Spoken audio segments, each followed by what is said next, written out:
जब देश की सबसे बड़ी बीमा कंपनी जिसमें करोड़ों लोगों का पैसा लगा है वो कुछ खास कंपनियों पर मेहरबान देखें, जब अर्थव्यवस्था को मापने वाले आंकड़े ही संदिग्ध हों, और जब आम आदमी के लिए और बड़े कॉर्पोरेट घरानों के लिए नियम अलग अलग लगें, तो सवाल उठता है हम भरोसा आखिर करें किस पर। हमारे पास Times of India, Mint, Washington Post और द हिंदू जैसे कई स्रोतों से रिपोर्ट्स हैं, और ये रिपोर्ट्स भारत में सरकार और बड़ी बड़ी कंपनियों के काम करने के तरीके पर एक अलग ही रोशनी डालती हैं।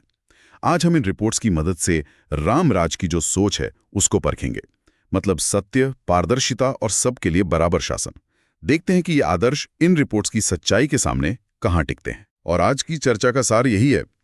देखिए, इन सभी रिपोर्ट्स के केंद्र में दो चीजें हैं, एक जनता का पैसा और दूसरा जानकारी, मतलब सूचना का प्रवाह। हमारा काम ये समझना है कि इस पैसे का फायदा किसे मिल रहा है और क्या जनता तक पहुंचने वाली जानकारी पूरी और सच्ची है।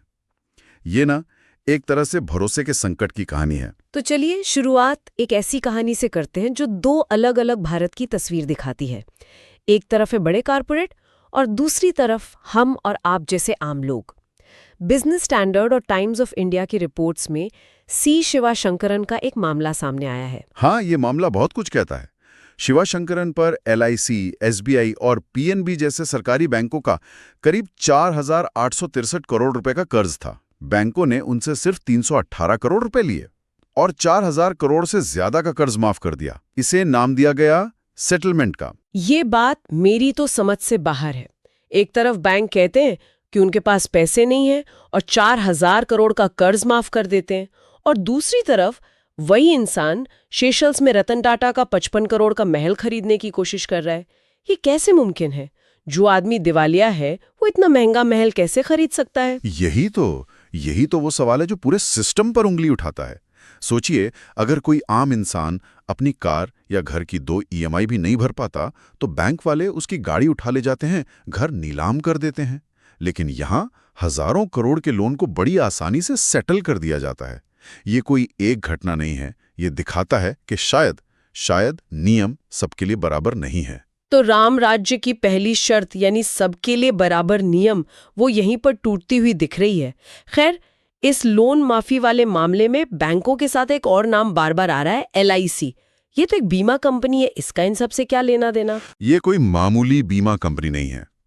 LIC भारत की सबसे बड़ी निवेशक है। ये 30 करोड़ से ज्यादा पॉलिसी धारकों के 57 लाख करोड़ रुपए संभालती है। ये पैसा आपका, हमारा, मतलब देश की जनता की गाढ़ी कमाई है। और क्योंकि LIC के पास इतना पैसा है, वो शेयर बाजार में एक बहुत बड़ी ताकत है।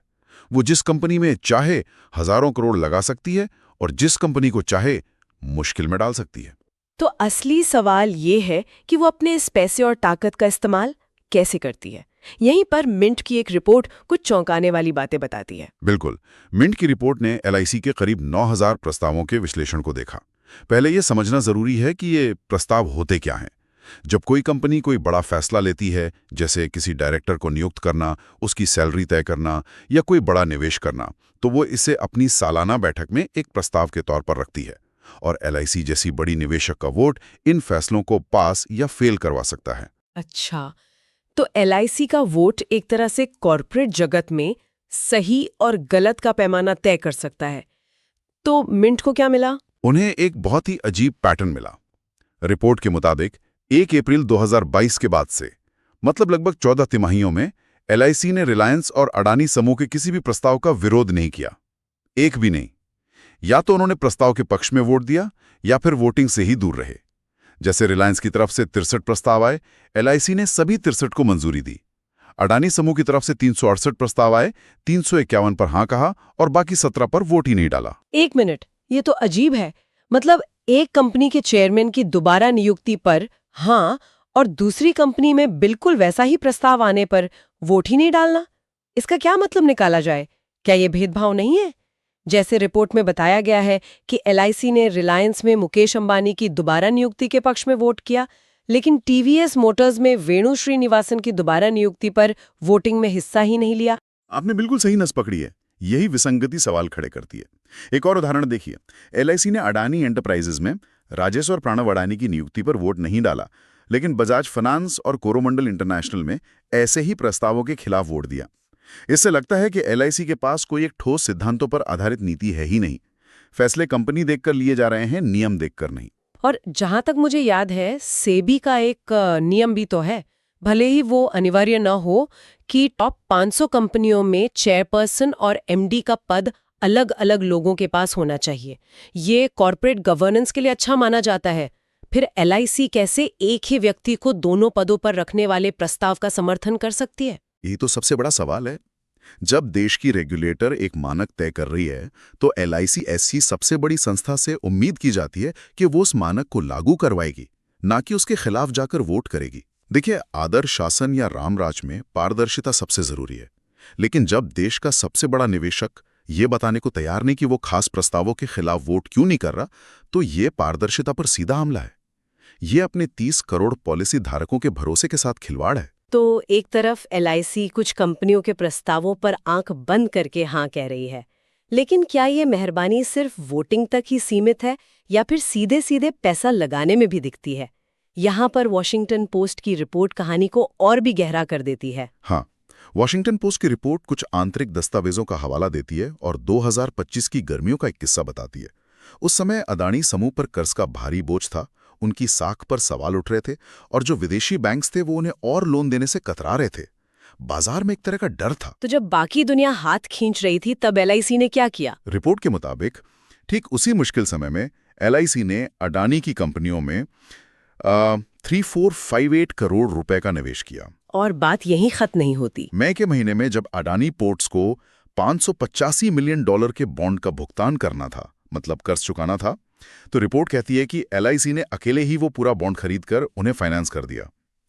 30 मई को अडानी समूह ने घोषणा की कि एक ही निवेशक ने उनका पूरा बॉन्ड खरीद लिया है। वॉशिंगटन पोस्ट का दावा है कि वो निवेशक एलआईसी ही था। एक मिनट, इसे सरल भाषा में समझते हैं। तो जब बाकी दुनिया अडानी समूह को उधार देने से डर रही थी, तब हमारी एलआईसी, जिसमें हम सब का पैसा है, उसने अकेले ही आगे बढ़कर उनकी नैया पार लगा दी। क्या रिपोर्ट यही कह रही है? रिपोर्ट का इशारा इसी तरफ है और यहीं पर मंशा और हितों के टकराव का सवाल उठता है। क्या एक सार्वजनिक संस्था जिसकी पहली और सबसे बड़ी जिम्मेदारी अपने 30 करोड़ पॉलिसी धारकों के प्रति है, उसका इस्तेमाल किसी एक खास कॉरपोरेट समूह को बचाने के लिए किया जा रहा है, खासकर तब जब अंतर्राष्ट्रीय बाजार खतरे का संकेत दे रहा हो? हालांकि यहाँ ये बताना भी जरूरी है कि एलआईसी और अडानी समूह दोनों ने इन दावों को पूरी तरह से खारिज किया है। उन्होंने कहा कि ये रिपोर्ट गलत और बेबुनियाद है। उनका कहना है कि सारे निवेश स्वतंत्र रूप से और अच्छे रिटर्न को ध्यान में रखकर ही किए जाते हैं।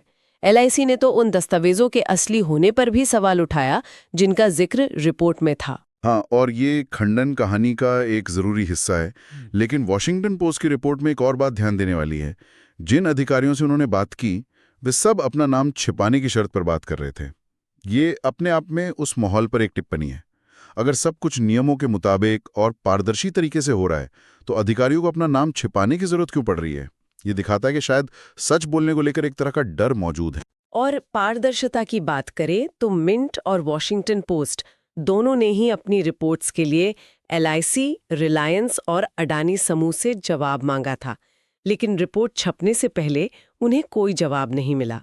और एलआईसी ने वॉशिंगटन पोस्ट की रिपोर्ट के बाद जो खंडन जारी किया, उस पर किसी अधिकारी का नाम या हस्ताक्षर तक नहीं था। ये भी भरोसे को कमजोर करता है।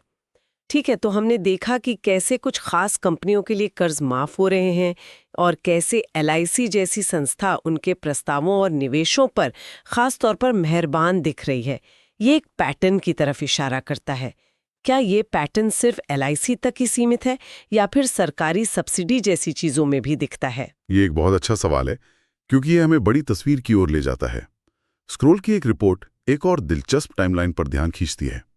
टाटा समूह को गुजरात में एक सेमीकंडक्टर प्लांट लगाने के लिए सरकार से करीब 44,000 करोड़ रुपए का सब्सिडी मिला और इसके ठीक 4 हफ्ते बाद टाटा समूह ने चुनावी बॉन्ड के जरिए बीजेपी को 758 करोड़ रुपए का चंदा दिया। क्या ये रिपोर्ट सीधे सीधे इसे क्विड प्रो क्वो कह रही हैं, मतलब कुछ पाने के लिए कुछ देना?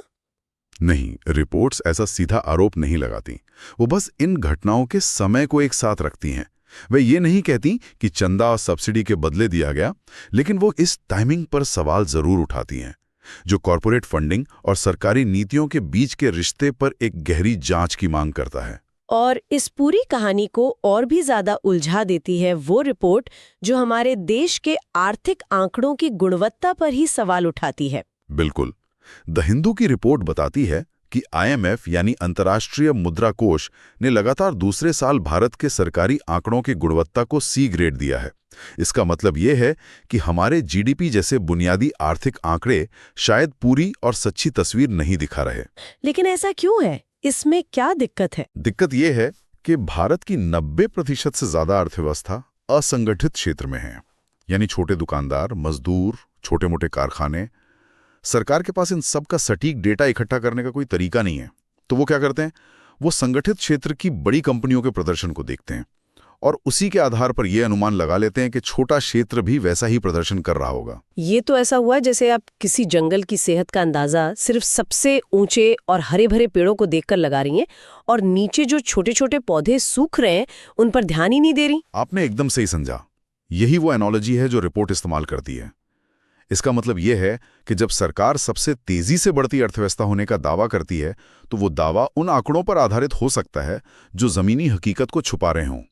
और अगर आंकड़े ही भरोसेमंद नहीं हैं, तो उन पर बनी नीतियां कितनी असरदार होंगी, ये शासन में भरोसे के संकट को और भी गहरा कर देता है। और जब इतने बड़े बड़े सवाल उठ रहे हों, तो हमारी मीडिया क्या कर रही है? क्या ये खबरें अखबारों के पहले पन्ने पर नहीं होनी चाहिए? यहीं पर कहानी का आखिरी और शायद सबसे निराशाजनक पहलू आता है। स्रोत बताते हैं कि हिंदी के बड़े अखबार अक्सर ऐसी खोजी रिपोर्ट्स को पूरी तरह से नजरअंदाज कर देते हैं। उनके पन्ने धर्म, जाति, राष्ट्रवाद और सेलिब्रिटी की खबरों से भरे रहते हैं, लेकिन जनता के पैसे और कॉरपोरेट राजनीतिक सांठगांठ की ये कहानियां उन तक पहुंच ही नहीं पाती। एक तरह से जरूरी खबरों को न छापकर भी सूचना के प्रवाह को नियंत्रित किया जा रहा है और एक बड़ी आबादी को अंधेरे में रखा जा रहा है। तो आज की इस पड़ताल में हम रामराज की खोज में निकले थे, लेकिन हमें मिली ऐसी रिपोर्ट्स जो वित्तीय प्रणाली में निष्पक्षता, LIC जैसी सार्वजनिक संस्था की आज़ादी, हमारे राष्ट्रीय आंकड़ों की विश्वसनीयता और कॉरपोरेट राजनीतिक फंडिंग की पारदर्शिता पर बेहद गंभीर सवाल खड़े करती हैं। और इन सभी कहानियों को जो एक धागा जोड़ता है, वो सिर्फ पैसे या राजनीति का नहीं, बल्कि भरोसे का है। संस्थानों में भरोसा, आंकड़ों में भरोसा और रामराज जैसे आदर्शों के दावों में भरोसा। ये रिपोर्ट्स दिखाती हैं कि कहे गए आदर्शों और जमीनी हकीकत के बीच एक बहुत बड़ी खाई हो सकती है।